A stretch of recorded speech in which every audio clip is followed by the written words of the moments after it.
Yes. Good evening everybody. දුවේ පුතේ අද මේ පාඩම මුළු විශ්වය පුරාම යවන පාඩමක්.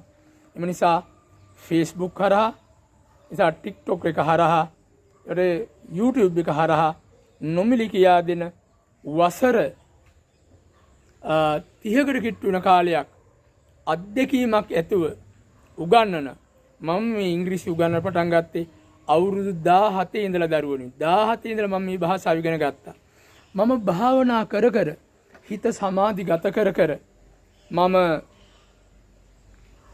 හිත එක අරමුණකට අරගෙන මං හැමදාම වචන 10ක් 12ක් නිරන්තර කටපාඩම් කළා.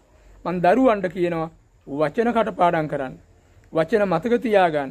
උදේ පාන්දර අවදි වෙන්න. කම්මැලි වෙන්න එපා. Don't be lazy.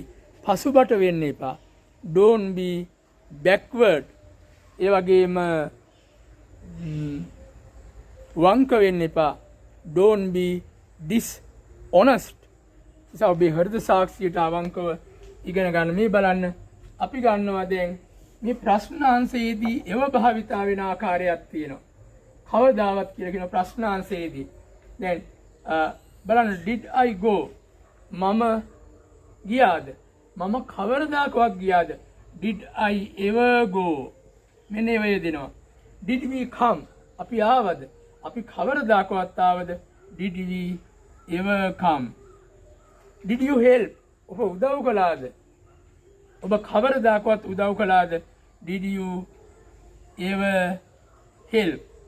ඇය කෑවද? ඇය කවරදාකවත් කෑවද?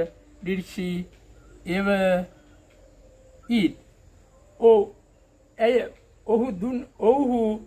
කතා කළාද? ඔහු කවරදාකවත් කතා කළාද ඉංග්‍රීසි? did they ever speak English? එහෙනම් දැන් බලන්න මෙහි නැත යන අංශයේ ප්‍රශ්න වලට අපි හැරෙනවා. නැත යන අංශයේ ප්‍රශ්න වලදී මුලට did භාවිතා කරනවා. ක්‍රියාපදයේ වර්තමාන මුලට didn't භාවිතා කරනවා. අවසාන ක්‍රියාපදය මොකද්ද වෙන්නේ දරුවනේ? වර්තමාන වෙනවා. didn't I go මම ගියේ නැද්ද? didn't we come අපි ආවේ නැද්ද? didn't you write ඔයා ලිව්වේ නැද්ද? didn't she